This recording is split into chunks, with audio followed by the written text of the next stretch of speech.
Kaj nas kot družba povezuje? Hrana zagotovo. Radi jemo in ob njej se tudi zelo radi družimo. Vendar pa ob prehodu v bolj trajnostne prehranske sisteme, se pravi celoten sistem, kako hrano nabavljamo, dobavljamo, pripravljamo, nas seveda zelo zanima tudi, kakšna je hrana v naših izobraževalnih ustanovah. Se pravi, tudi naša mladina ima ne zgolj samo zdravju primerno hrano, ampak da je ta primerna, zdrava tudi za planet, se pravi trajnostna. In ravno vsi ti vidiki so nas zanimali in smo se z njimi ukvarjali v projektu Šolski krožnik, dober zame in za planet. Torej, najprej nas je zanimalo, s kakšnimi izzivi se pravzaprav šole soočajo. Kje je problem, zakaj morda ne uvajajo več trajnostnih živil oziroma zakaj jih tudi otroci ne sprejemajo. Anketo smo poslali na vse slovenske osnovne šole, dobili približno tretjino odgovorov in ugotovili, da so predvsem organizatorji prehrane tisti, ki so preobremenjeni. Zaposleni so v večini za nekje 10 do 20% delovnega časa samo na mesto organizatorja prehrane, drugače pa opravljajo tudi druge naloge, učiteljev in ostalo. Potem večina organizatorjev prehrane, več kot 50%, ima manj kot 5 let delovnih izkušenj, kar pomeni, da niso še morda dovolj izkušeni, kar se pozna posledično tudi na sistemu javnih naročil. To je velik kompleksen sistem, ki velikokrat postavlja ceno pred kakovost, pred lokalno hrano. Eden izmed velikih izzivov pa je seveda tudi odpadna hrana. Torej, šole se soočajo z večjimi količinami tako zavržene hrane, torej hrane, ki jo učenci pustijo na krožnikih, in pa seveda tudi neprevzete hrane. Torej, veliko hrane otroci predvsem ne prevzamejo, to so največkrat juhe, solate. Potem pa smo teorijo prenesli v prakso. In sicer v sodelovanju s 4 osnovnimi šolami smo preoblikovali jedilnik iz njihovega obstoječega v bolj trajnostnega. Kaj to pravzaprav pomeni? Torej, zmanjšali smo količino mesa in predvsem želeli otrokom približati druge vire beljakovin, torej različne stročnice, naprimer več fižola, čičerike, leče.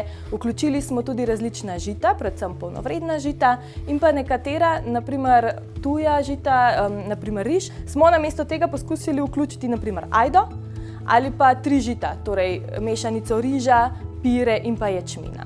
In zanimalo nas je, kako bodo učenci te nove jedi pravzaprav sprejeli. Kakšna bo razlika med prvim jedilnikom, katerega všečnost smo merili 10 dni, in pa potem drugega jedilnika, kjer smo spet všečnost merili 10 dni. Torej, tole je vprašalnik, ki smo ga delili z učenci. Vsak dan so ga dobili na pladnju, poleg kosila, in so tukaj opisali svojo šifro. Torej, vsak otrok je dobil šifro, ki je bila dejansko sadje, zelenjava, zelišče in si ga je potem za ves čas trajanja našega projekta zapomnil oziroma je okrog vratu nosil tako kartico, po katerem smo ga tudi mi prepoznali, zaradi tega, da smo seveda zagotovili anonimnost v projektu. Otroci so na lestvici torej od 1 do 5 označili, kako všeč jim je bilo kosilo, sploh ni bilo dobro ali pa zelo je bilo dobro.